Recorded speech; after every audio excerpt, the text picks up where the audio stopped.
Welcome to my YouTube channel. Get ready for transformation as we dive into God's Word. Don't forget to like and subscribe. What are some of the things you need to do if you have a long distance relationship and both of you want to work it right? So number one is that both of you must agree to put in the work. All right, you must both be clear about this is going to be hard. You must both be clear about this is going to be different. This is not normal relationship. This is distance. So there's going to be strain. So are we ready to put in the work? And apart from asking your partner or talking about it, even check their body language if they look like the kind of person that has the stamina. Don't fool yourself and think, I hope all things will work. All right. So that's number one. Number two, communication. Communication. You can't attempt a long distance relationship if you don't have good communication skills. If you're not committed to communication, what does this mean? The only way to bridge the gap in a long distance relationship is communication. You must be willing to keep in touch. This means you guys need to have fixed times that you must call each other.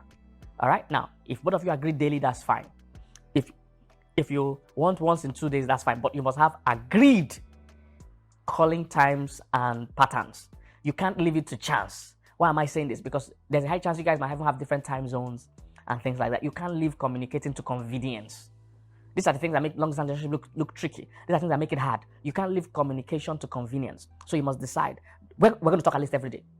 If I say, oh, I'm not the kind of person that can talk every day, I'm too busy or whatever, that's great. Can we agree? You see, life is about negotiation. For us as counselors, we tell people don't even focus on compromise, focus on negotiation. There are two different things. Compromise means somebody's going to be upset or is going to give up something. Negotiation is let's find a way both of us will win. So I can't call every day. Can we chat on one day and call the next day? If that's what we can agree. Can we call once in 3 days? No, whatever both of you can agree. Okay? Now, don't impose. Some of you like to talk every day. Some other people can't handle it, to be honest. Some people, when I was in a relationship, I couldn't handle talking every day, as in calling every day. I have very limited words. I even save my gist to when I can see her, because if it's more awkward if she's around and I have no gist. So I save my gist when I can meet my fiancée then, which is my wife now. All right? So know people's stamina. Don't tell you call me every day and the guy doesn't, he can't even call every week. So agree on something. Once a day, every day, or once in 2 days, or even once in 3 days. I think anything longer than that is getting a bit too long for a distance relationship. I think it's too long. But there are people that agree once a week. Both of them maybe are okay with that. That's fine. But I think anything outside once in 3 days is getting much. Now, if you say we can't call every day, can we chat, at least keep in touch every day? So, hey, check up with you. How you doing, baby? What's up? Chat. Where am I going? Blah, blah, blah. So decide on communication. Fixed time, fixed patterns of communication. This must be adhered to. And when one party is constantly breaking that agreement for reasons that are not strong, okay? Not that if they genuinely had an exam or genuinely preparing for an exam or an impromptu emergency, that's fine. But if you see that they're coming up with excuses every time, breaking the pattern and the agreement of communication, that is the sign you need that this can't work. Okay? So fixed time and pattern of communication, then commitment to communication, because remember you're in different time zones. It means energy levels will be different. Somebody's just waking up, somebody's just sleeping. You must keep the energy. This is the commitment. So this is why I'm saying I'm not a big fan, but if you want to go into it, you must be ready to do this thing. Number three, transparency. If you're going to do long distance relationships, trust is usually a big issue. Trust is usually a big issue. It just happens. Like I said, I'm not a big fan. I've counseled people that are in it. Trust is usually a big issue. In fact, in most cases that I've had to be involved with, there was always a story of another guy, another girl. So transparency. If you're going to manage long distance relationships, work extra hard at transparency. This means even when nobody is asking you, do video calls. Let your partner see where you are and who you are with. All right. Let them even talk to your friends. Say, hey, greet my friend. Let them know who are the people you're always with or you're closest to, and they should have those people's contact. So like, they need to reach us and say, hey, where's John? Or hey, where's Jane? They should go to reach your friends and ask of you if your phone is not going or whatever, or to confirm stylishly, to confirm if you are where you said you are going. And don't feel bad about this. Look, when you're building trust, scrutiny is important. You see, people don't trust you because you ask them to trust you. You earn trust. That's how it works. So people trust you because you have a track record of trust. So it's okay for them to scrutinize you or to confirm or to cross-check some of the facts you're saying. If you have nothing to hide, you won't have any issue with being double-checked or cross-checked. People that are touchy about being cross-checked or double-checked usually have something to hide. Okay? So transparency. Go out of your way to give account. Basic things, you're somewhere, just do video calls. So this is where I'm with my friends, or we're here, went to visit the people. Give updates. Even if you can't make calls, give chat. Keep communication going. Things, you see, other voices begin to talk to your partner when your voice is upset. Eve fell into sin because Adam was not speaking. So the serpent was speaking. If Adam was there also to speak, when the serpent would have said, oh, if you eat it to be like God, Adam would have said it's not true. Do you get this? So when you keep quiet, you allow other voices, either other voices of somebody of the opposite sex, or other voices of Satan himself. Will be there. All right. So please, very important, transparency. So I've mentioned do video calls, give minute by minute updates where you are. Just don't assume any information is irrelevant. No. You go and buy something Friday there. Oh, I'm at the shop, I'm at Apple shop, put it there. Just there's no irrelevant information. Just keep that up to date. Okay. All right. And you must be able to break out of your busy schedule to quickly reply. Don't say, oh, had a busy day. No. Nobody's that busy. Nobody's that busy. Even the president of America, is in touch with his wife. The president of America that is almost like the president of the world, one of them still had a girlfriend. So, hey, you can't be that busy, okay? To come out briefly and send a message or make one quick call and say, hey, baby, I can't talk so long now. Just to check up on you. Those are the things you must do. You are the one that's signing for long. Don't look at me like that. You're the one that's signing for long-term relationship. Do the work. Okay. All right. So those are the things. All right. Now, point number 4. If you're going to do long-distance relationships, you must have shared activities.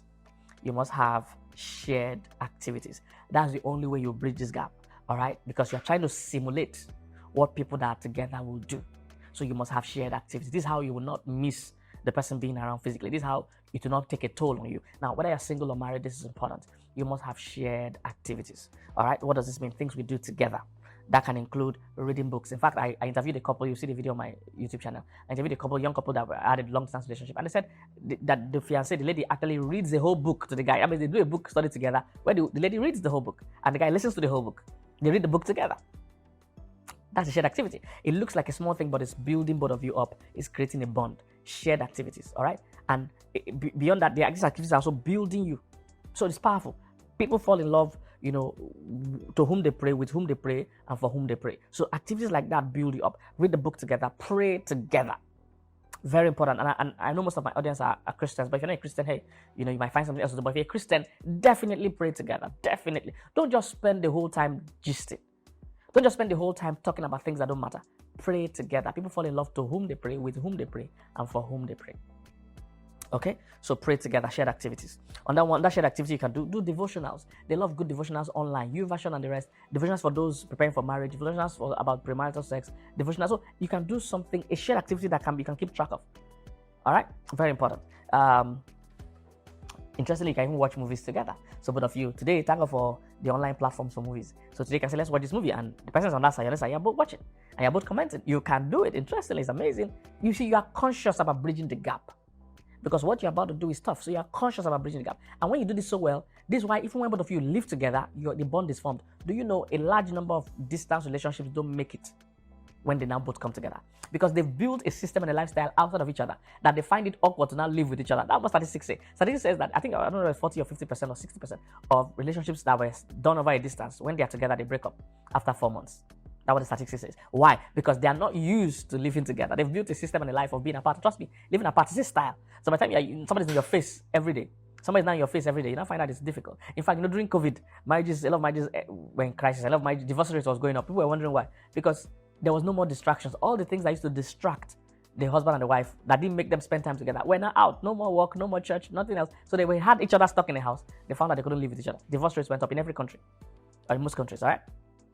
So we can even watch movies together. You're bridging the gap. Watch movies together, laugh together, comment on the movies together. You're watching, he's watching there, you are watching there. Okay? You plan all those things.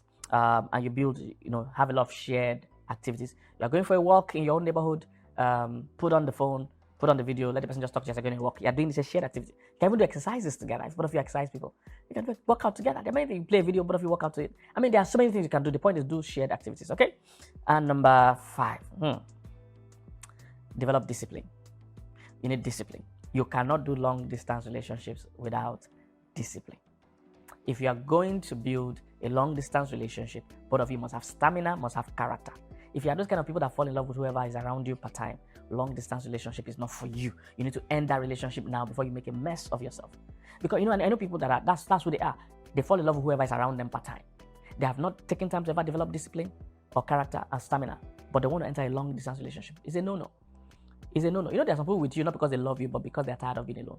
There's some people that are with you not because they love you, because they don't want to be alone. So people like this, by the time you're out of the environment physically and there's somebody else giving them attention, they start developing feelings. So hey, if you're going to long-distance relationship, be sure that you have the discipline for it.